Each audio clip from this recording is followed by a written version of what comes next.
नमो ब्रह्मण्य वासुदेवाय गोविंदाय हिताय च। सभी मित्रों का, सभी भक्तों का ज्योतिष पुंज टीवी के इस लाइव शो में स्वागत है, अभिनंदन है। आप सभी के लिए आज के दिन सहित आने वाला समय भी शुभकारी हो, कल्याणकारी हो, मंगलकारी हो और आज से कल अधिक, कल से परसों अधिक और आने वाले सारे समय, सारा वक्त आपको उन्नति के पथ पर अग्रसर करे, यही कामना है। और इसी कामना को संजोए हम आगे की तरफ आज के इस कार्यक्रम में बढ़ते हैं। सभी मित्रों का पुनः स्वागत है। प्रशांत चौहान जी हेलो कर रहे हैं, स्वागत है प्रशांत जी। भाग्य लक्ष्मी जी का भी स्वागत है। राजपूत साक्षी जी का भी स्वागत है। जो मित्र जुड़ चुके हैं उन सभी का स्वागत, जो थोड़ी देर से भी जुड़ेंगे उनका भी स्वागत, और जो थोड़ी देर से भी जुड़ पा रहे हैं उनके लिए फिर भी व्यवस्था है कि मेरे फेसबुक पर भी और ज्योतिष पुंज लाइव के प्रोग्राम पर भी वो फिर देख सकते हैं। भारत भूषण जी का भी स्वागत है। पिछली बार भी अब सारी कक्षाओं में लोग अपने डेट ऑफ बर्थ डिटेल भेजते हैं, तो मैंने सबसे आग्रह किया था कि वो मेरे मोबाइल नंबर पर बात कर सकते हैं। संभव हुआ तो उनका प्रेडिक्शन किया जाएगा और उसके लिए नियमित फीस भी है, 1100 रुपये फीस भी है। और आप चाहें तो 981888 पर बात कर सकते हैं। इस पर आप मैसेज अगर देते भी हैं तो मैसेज का मैं उत्तर लाइव नहीं दे पाता हूं, क्योंकि मैं तो कुछ बात करने के लिए हूं, कंसल्टेंसी के लिए लाइव नहीं हूं। चलिए अब आज की जो हम बात करते हैं, अभी तक हमने सूर्य, चंद्र, मंगल, बुध, गुरु, शुक्र, शनिश्चर और राहु, इतने ग्रहों के बारे में, अर्थात 8 ग्रहों का गाथा गान कर लिया, गुणगान कर लिया। उनके बारे में कुछ कुछ बातें हमने जाननी शुरू की है। आकाश शर्मा जी का भी स्वागत है। फिर भी जो आप क्वेश्चन लिख रहे हैं, क्वेश्चन का आंसर इसमें नहीं दे पाऊंगा, आप कांटेक्ट मेरे से कर सकते हैं, संभव हुआ तो करूंगा। और पेड सर्विस ही होगी, फ्री सर्विस नहीं होगी। फिर आपको बता दूं, रिपीट कर दूं। चलिए, विशाल सोनी जी का भी स्वागत है। तो आज जो हमारा बात करने की बात है, जिसका हमने गाथा गान करना है, वो है केतु महाराज। पारुल जी का भी स्वागत है। क्या है केतु? केतु का गुण कैसा है, विश्लेषण कैसा है, कैसा फल केतु देते हैं, चलिए सुनिए। ये तो हम ज्योतिष की भाषा में तो सब जानते हैं कि राहु और केतु आमने सामने रहने वाले हैं, 17 एक्सिस पर रहने वाले हैं। जो आमने सामने रहने वाला कैसा होगा? या तो बहुत मधुर, बहुत प्रिय, बहुत प्रेम के संबंध होंगे, और या आमने सामने रहने का मतलब वॉर लाइक सिचुएशन होगी, तू डाल डाल में पात पात, ऐसी बातें होंगी, है ना। तो राहु की तो हमने गाथा गान कर ली थी। केतु का चरित्र राहु से थोड़ा सा हटकर है।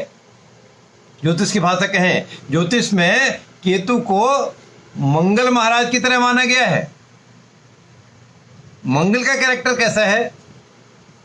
अपनी बात को मनाने की पूरी चेष्टा करते हैं मंगल। हारने वाले नहीं है मंगल, क्योंकि सेनापति हैं। सेनापति हार गए तो फिर राजपाट सब कुछ चला गया, राजा भी हार जाएंगे बेचारे।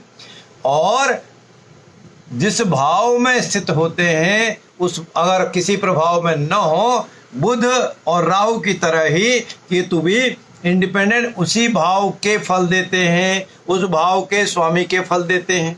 या किसी भी ग्रह से अगर प्रभावित हो रहे हों, युति से हो या दृष्टि से हो, तो उस भाव के स्वामी या जो दूसरे अन्य ग्रह हैं उनके इन्फ्लुएंस में आ जाते हैं, उनकी तरह फल देते हैं।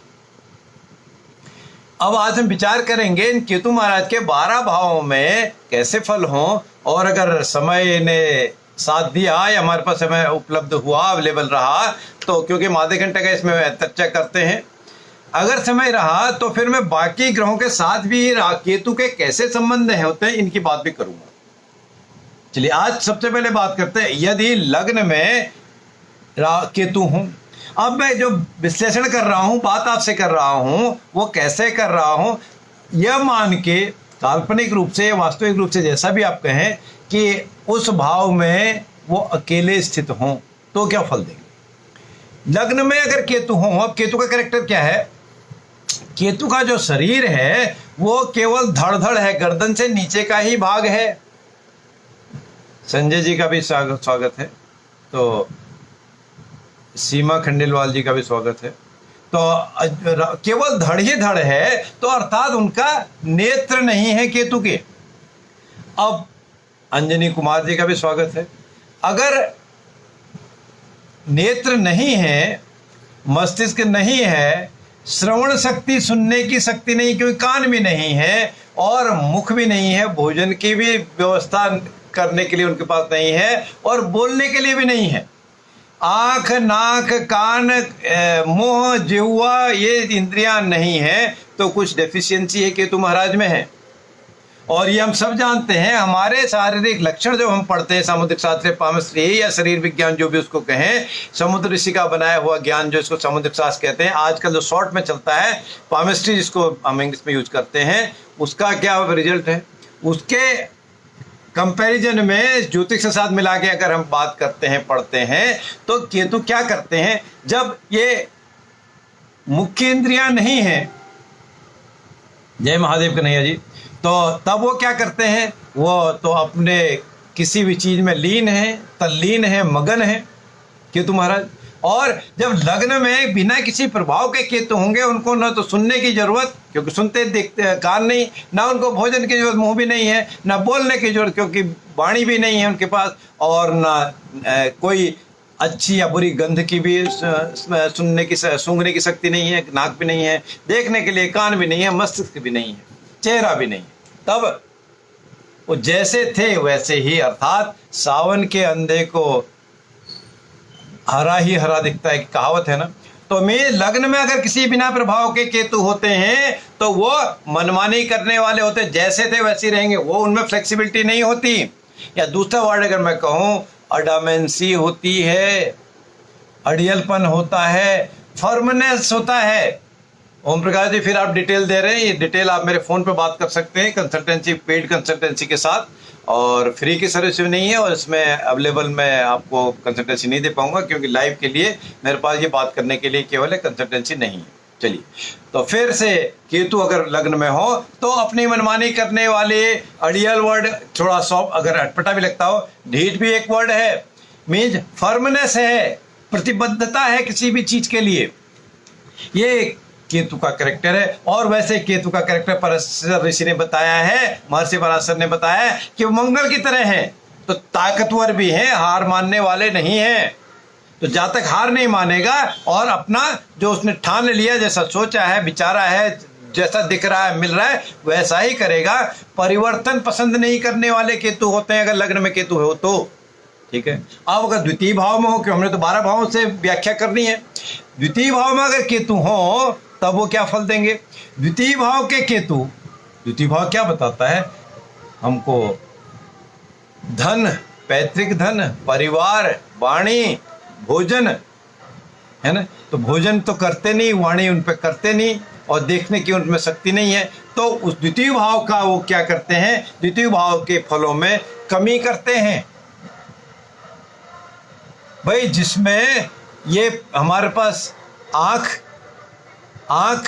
नाक, कान, जिह्वा, वाणी नहीं है, मस्तिष्क नहीं है, 6 चीज़ें, मुख्य चीज़ें नहीं है, चेहरा भी नहीं है, 7वां, तो 7 चीज़ों की कमी है, नहीं है, तब वो क्या करेंगे द्वितीय भाव में। द्वितीय भाव का काम ही उसी का है, बोलने का काम है, परिवार का काम है, धन का काम है, भोजन का काम है, देखने का काम है। तो कैसा होगा, वो क्षेत्र थोड़ा अंधकारमय रहेगा, परेशानी वाला रहेगा, दिक्कत वाला रहेगा।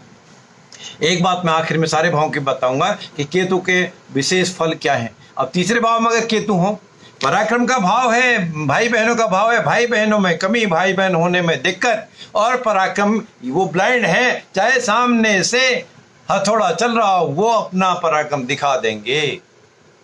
डरपोक स्थिति हुई तो कितना ही कमजोर हो तिनके से भी डर जाएंगे, छुप जाएंगे। तृतीय भाव केतु और चतुर्थ भाव में केतु हो, मां को कष्ट, परिवार में कष्ट, सुखों में अंधकारमय, सुख है ही नहीं, कंफर्ट मिलने ही नहीं रहे। जो मां का कार्य तत्व जो चंद्रमा का है चतुर्थ भाव में, उसको ग्रहण लगा दिया। सुख ऐश्वर्य जो शुक्र महाराज का देनदार है, शुक्र को भी खराब कर दिया। मैले कुचले रहने वाले केतु हैं, क्योंकि देखने का तो स्थिति है ही नहीं उनकी। और उसके बाद अगर पंचम भाव में हो तो या तो विद्या में, बुद्धि में, संतान में ग्रहण लगा देते हैं, या जिस भी काम को करते हैं, जिस भी विद्या को करते हैं, चाहे उनकी संतान भी जैसी हो, वो कहीं न कहीं ब्लाइंड फेथ करने वाली होती है, या ब्लाइंडली उसको आउटराइटली रिजेक्ट करने वाली होती है। दोनों ही बातें होती हैं। छठे भाव में केतु हो, अब बीमारी का घर आ गया, बीमारी का भाव आ गया, छठा भाव, रोग रिपुण आ गया, तो रोग भी लंबा चलने वाला होता है, आसानी से ठीक नहीं होता, या कुछ न कुछ शरीर के किसी न किसी अंग में घाव देने वाले नासूर जैसी स्थिति केतु महाराज दे देते हैं छठे भाव में अगर हो। सप्तम भाव में हो तो विवाह की बात करें या व्यापार की बात करें, व्यापारिक बुद्धि, विवेक, शिक्षा की बात करें, उन सब में अडामेंसी दे देते हैं। विवाह में भी मनमानी करने वाले, जीवन साथी से भी मनमानी करने वाली प्रवृत्ति केतु महाराज सप्तम भाव की स्थिति से देते हैं। और साथ ही व्यापार की बात हो, व्यापारिक बुद्धि हो, व्यापारिक शिक्षा हो, उसमें भी ब्लाइंड फेथ या ब्लाइंड डिस्ट्रस्ट करते हैं, या तो बहुत ज़्यादा विश्वास करने वाले, या बिल्कुल ही उसको सुनने वाले नहीं, बिल्कुल ही उसको दूर रखने वाले। ये सप्तम भाव की व्याख्या थी। और जब अष्टम भाव में केतु होते हैं, अष्टम भाव तो गड्ढा है ही, डीप है, जमीन के अंदर पाताल लोक है अष्टम भाव। अष्टम भाव में क्या करते हैं? अष्टम भाव का काम क्या है? मृत्यु का भाव है, छुपी हुई चीज़ों का कारक है, तो गूढ़ विद्या का कारक है। विद्या पंचम भाव, धार्मिक विद्या, एडवांस विद्या नवम भाव, और अष्टम भाव क्या है? डीप रिसर्च वाला काम है, पीएचडी करने वाला काम है, लंबे समय तक की विद्या है। गूढ़ विद्या जिस बात को हम कर रहे हैं आज, ज्योतिष की बात कर रहे हैं, भविष्य की बात हम कर रहे हैं, या जो अक्कल से इसको कहते हैं, इनमें महारत देता है कि केतु अगर अष्टम भाव में होते हैं तो। नवम भाव में है तो कट्टर धार्मिकता देता है। जिस शिक्षा को वो शुरू कर दिया, उस शिक्षा से वो छोड़ना नहीं चाहते, उसको लंबे समय तक या हमेशा के लिए नवम भाव में केतु होने से उसको करवाते हैं। तंत्र मंत्र यंत्र भी करवा देते हैं नवम और अष्टम भाव में अगर केतु इंडिपेंडेंट हो। दसम भाव में केतु हैं तो जो कुछ भी वो कर रहे हों, व्यवसाय में कर रहे हों, नौकरी में कर रहे हों, पठन पाठन के कार्य में करते हों, अच्छा बुरा जो कुछ भी काम करते हो, वो सब अंधकारमय हो जाता है, गड्ढे में चला जाता है, उसका यश नहीं मिलता, अपयश भले ही मिल जाए। ये केतु का काम। और एकादश भाव में अगर केतु हों, वैसे तो पराशर ऋषि ने, महर्षि पराशर ने कहा है कि एकादश भाव में सारे ग्रह शुभ फल देते हैं, सारे ग्रह लाभ देते हैं, और क्रूर ग्रह या शुभ ग्रह अधिक लाभ देते हैं। लेकिन केतु महाराज ऐसे हैं, कुछ तो देते हैं, लेकिन वो देने के साथ ही बर्बादी भी साथ कर देते हैं, नासूर लगा ही देते हैं। जो लाभ है, जो इनकम है, जो गेन है, क्योंकि पहले भाव से दसम भाव तक तो हमारा जन्म से लेकर कर्म तक का स्थान आ गया। कर्म करने के बाद भी, मेहनत करने के बाद भी एकादश भाव में अगर केतु हैं, तब वो क्या करते हैं? उतने फलों को नहीं देते। अर्थात जो कर्म फल हैं, जो गेन है, गेन क्या है? जो कर्म है, जैसे कर्म करेगा वैसे फल देगा भगवान। भाई जो बोया है वही तो पाओगे। बोया पेड़ बबूल का, आम कहाँ से खाए। जो बबूल का ही कांटे वाला पेड़ ही हमने लगाया है, उसी की सिंचाई की है, तो आम कहाँ से मिलेंगे? अच्छे गुणकारी पौधे, गुणकारी फल कहाँ से मिलेंगे? यह तो हमको सोचना ही होगा, विचार करना ही होगा। इसलिए एकादश भाव में भी जितना गेन है, वो केतु महाराज होने से खराब ही फल देने वाले होते हैं। और द्वादश भाव में अगर केतु हैं, द्वादश भाव में केतु कहते हैं मोक्ष के कारक हैं। उनको दीन दुनिया से, परिवार से, पारिवारिक संबंध से, स्त्री पुरुषों से, अपने जीवन साथी से भी कोई मतलब नहीं रहता। उनको वैराग्य की प्राप्ति होती है। वो मैरिड रिलेशन की अगर बात करते हैं, बहुत ही ठंडे होते हैं, अंधकारमय होते हैं। या तो रिलेशन बनाते नहीं, रिलेशन बने तो उनको कोई ना तो आनंद होता है ना सानंद होता है। वो तो जैसे टाइम पास का जैसा काम करते हैं। उनका अभिव्यक्ति, उनकी इच्छा, उनका तो प्रभाव या उनका जो टेंडेंसी है वो वैराग्य की होती है, संन्यास की होती है। और वो सांसारिक चीज़ों से, भोग विलास की चीज़ों से दूर रहने वाले होते हैं। इस तरह के कारकत्व ये जो केतु महाराज हैं 12 भावों में देते हैं। 12 भावों की हमने थोड़ी थोड़ी सी व्याख्या की। अब फिर लोग अभी भी डेट ऑफ बर्थ दे रहे हैं, डिटेल दे रहे हैं। मैं फिर रिपीट करता हूँ। आप मेरे मोबाइल नंबर, व्हाट्सएप नंबर 988188 पर बात कर सकते हैं। उसमें शुल्क के साथ, दक्षिणा के साथ पेड सर्विस अवेलेबल है। आप बात करेंगे, फ़ोन करेंगे, पेमेंट आएगी मेरे पास तो मैं आपको कंसल्टेंसी ज़रूर दूंगा। लेकिन इस पे जो हम लाइव है, लाइव पे कंसल्टेंसी का लाइव प्रोग्राम नहीं है। इस पे केवल हम गाथा ही इस गूढ़ विद्या की ज्योतिष और पामिस्ट्री को मिलाकर बातें करते हैं। और इसमें यही बातें होंगी। आप देते रहिए, कोई बात नहीं। लेकिन जब आप कॉन्टेक्ट करेंगे उसके बाद ही आपकी समस्या का निराकरण या समाधान हो पाएगा। अब चलिए, अब मैंने बात की थी, अगर समय रहा तो मैं बाकी ग्रहों के साथ भी कैसे संबंध हो वो बात करूंगा। और केतु का जो हमारी काल पुरुष की कुंडली है, काल पुरुष की कुंडली से मतलब है सिर से लेकर पैर तक 12 भावों में ही हमारा पराशर ऋषि ने बता दिया। इस भाव को, ये भाव शरीर के संग को ये रिप्रेजेंट करता है। उस तरह हम बात करते हैं। जिस भी भाव में केतु बिना प्रभाव के होते हैं उस भाव में कहीं न कहीं घाव देते हैं, उस भाव में कहीं कहीं वो चोट देते हैं। उस भाव से संबंधित शरीर के अंगों की बात करें या और रिलेशन की बात करें, कहीं न कहीं ब्लाइंडनेस दे देते हैं। ब्लाइंडनेस, ब्लाइंड फेथ भी हो सकता है, ब्लाइंड ट्रस्ट भी हो सकता है, ब्लाइंड धोखा भी हो सकता है, ब्लाइंड मिसट्रस्ट भी हो सकता है, या ब्लाइंड डिस्ट्रस्ट भी करने की टेंडेंसी केतु महाराज की रहती है। शिवम जी का भी स्वागत है, हर्षा श्रीवास्तव जी का भी स्वागत है। तो इस तरह का काम केतु महाराज का है। अब सूर्य के साथ यदि केतु महाराज हों, संबंध बनाते हो, युति करते हो, या चंद्रमा के साथ करते हो, क्योंकि सूर्य चंद्रमा दोनों के साथ जब भी केतु और राहु का संबंध, युति कर रहे हो, संबंध बन रहा हो, तो वो ग्रहण योग कहा जाता है। केतु के साथ भी सूर्य या चंद्रमा हो, या चंद्रमा सूर्य के साथ केतु हो, तो ग्रहण योग बन रहा है। ग्रहण का काम क्या है हम जानते हैं। ग्रहण क्या करते हैं? तो रुकावट कर देना, पृथ्वी सूर्य चंद्रमा के संबंधों में कुछ विच्छेद कर देना, बीच में बैरियर लगा देना, अंधकार कर देना, शुभ फलों को रोक देना, अशुभ फलों को स्प्रेड कर देना, अंधेरा दे देना, डार्कनेस दे देना। ये ग्रहण का समय होता है। ग्रहण के समय बहुत सारे कार्य वर्जित भी होते हैं। इसलिए सूर्य चंद्रमा के साथ जब भी केतु का संबंध बनता है अशुभ फल देने वाले होते हैं। और वो अडामेंसी, ढीठपन तो केतु का है ही। तो जो चंद्रमा की जितनी ओपननेस है, फ्लेक्सिबिलिटी है, उसको में वो ग्रहण लगा देते हैं, उसको दूषित कर देते हैं। और सूर्य का जितना अथॉरिटी यूज करने की ताकत है, क्योंकि राजा है, पिता है, उस अथॉरिटी को और ब्लाइंडली और अधिक रूप से प्रयोग करने का कार्य केतु करवा देते हैं। अब मंगल के साथ अगर राहु केतु का प्रभाव हो, मंगल का और केतु का कारकत्व, केतु का कारक मंगल की तरह माना गया है, मंगल की तरह बताया गया पराशर ऋषि के द्वारा। तो जातक क्या होते हैं? ज्यादा क्रूर, ज्यादा निर्दयी हो जाते हैं मंगल के साथ अगर युति हो। और बुध के साथ अगर युति हो, तो अभी तो हमने बात की बुध, राहु और केतु अगर किसी के से संबंध बनाते हैं तो एक दूसरे से इन्फ्लुएंस हो जाते हैं। और यदि बुध बली हो केतु के साथ, तो बुध का जैसा कारकत्व केतु में आ जाएगा। और केतु बली हो तो केतु के साथ केतु का कारकत्व बुध का, केतु डोमिनेट करेंगे तो वैसा काम कर देंगे।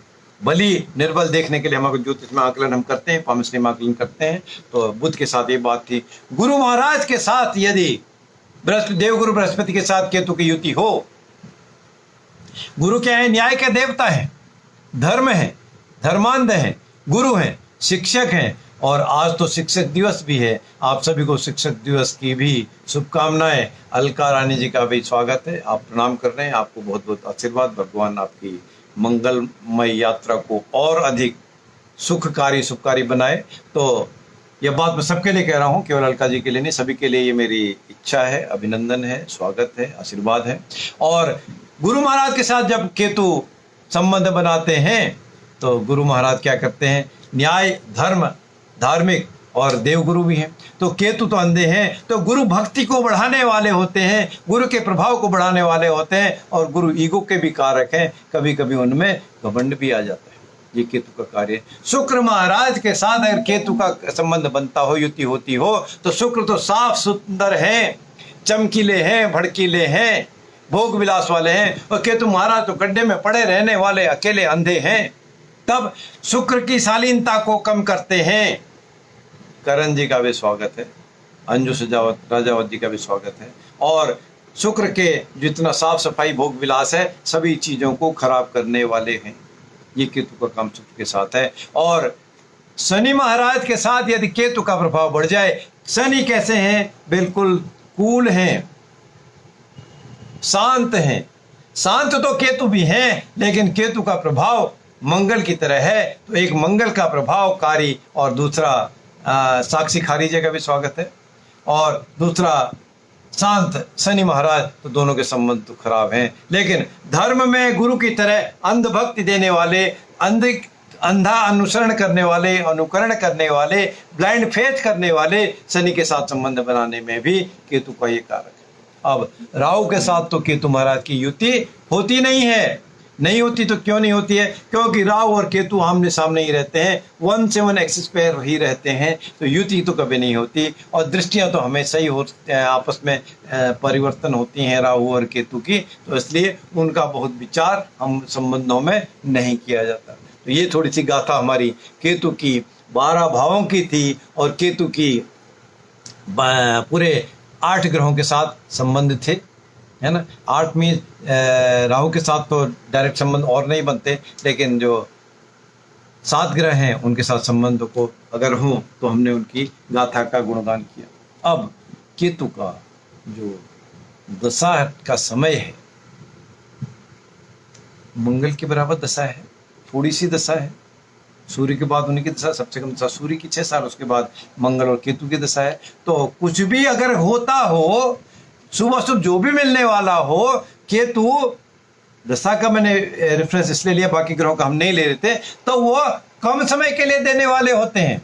किसी भी ग्रह केतु की दशा हो, दूसरे ग्रह की अंतर्दशा भी कम समय की है, कंपैरेटिवली बाकी ग्रहों के शुक्र महाराज की तरह 20 साल की नहीं है ना। शनि, बुध, गुरु, इनकी लंबी लंबी दशाएं इतनी भी नहीं है। और अंतर्दशा, प्रत्यंतर दशा भी केतु के साथ बाकी ग्रहों की कम समय के लिए आएगी। अर्थात जो भी केतु से फल मिलने वाले हैं, शुभ या अशुभ, वो कम समय के लिए मिलेंगे, एज कंपेयर टू शनि महाराज, राहु या शुक्र की तरह जो लंबे समय का जिनका है, 19 साल, 17 साल, 20 साल, है ना, उसके कंपैरिजन में कम समय है। और कम समय में ही ये केतु महाराज बहुत कुछ भक्ति दे जाते हैं। भक्ति योग देने वाले केतु महाराज हैं, क्योंकि ब्लाइंड है, उनको तो सर्दी, गर्मी, बरसात किसी चीज़ का असर नहीं पड़ रहा है। मेरी तरह आंखों को बंद करके, नेत्रों को बंद करके वो तो अनुसरण कर रहे हैं, वो ध्यान में है, समाधिस्थ हैं, समाधि में हैं, विराजमान है। आप मान के चलिए हिमालय की ऊंची कंदराओं में वो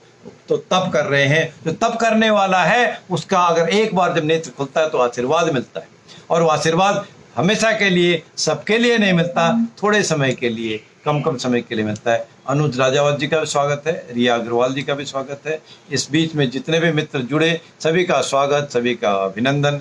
जो मित्र अभी भी जुड़ रहे हैं, देर से जुड़ेंगे, आने वाले समय में जुड़ेंगे, उनका भी स्वागत। और यह वीडियो ज्योतिषपुंज टीवी पर आपको अवेलेबल रहेगा, मेरे YouTube channel doctor Lalit Pant पर भी अवेलेबल रहेगा, मेरे फेसबुक डॉक्टर ललित पंत ज्योतिषाचार्य पर भी अवेलेबल रहेगा। आप चाहें तो मेरे YouTube चैनल पर भी इनको देख सकते हैं, ज्योतिषपुंज टीवी पर भी देख सकते हैं।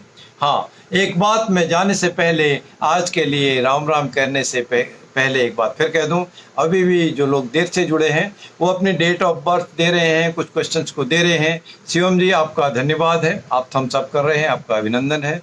तो जो अभी भी डिटेल दे रहे हैं, वो चाहें तो मेरे से 981-888 पर 981-888-51337 पर संपर्क कर सकते हैं। पेड सर्विस के लिए दक्षिणा के साथ वो संपर्क कर सकते हैं। हम उनसे उनकी समस्याओं का निराकरण समाधान देने की कोशिश करेंगे। हाँ, इस चैनल पर जब हम लाइव होते हैं तो कोई भी बात, कोई भी क्वेश्चन हम नहीं ले पाते हैं, क्योंकि इसका व्यवस्था ऐसी ही है। और वो सर्विस आप चाहते हैं तो पेड सर्विस आप जरूर ले सकते हैं मेरे से, ठीक है। आप चाहे गवर्नमेंट जॉब लगे या विवाह लगे या किसी की बीमारी ठीक हो, और मोबाइल नंबर आप फिर पूछ रहे हैं, आप फिर लिख लीजिए 9818885137। और पंडित उद्यन प्रसाद जी का भी धन्यवाद है। कंसवाल जी, आप जय हो मैं की बात कर रहे हैं, आपका भी जय हो, कल्याण हो, ये आज का दिन आपके लिए और मंगलकारी हो, और जो आने वाले समय में है वो और भी अधिक सुखकारी, कल्याणकारी और मनोहर दृष्टि देने वाले, दिव्य दृष्टि देने वाले, दिव्य छवि देने वाले आपको हों। सभी का धन्यवाद, अभिनंदन।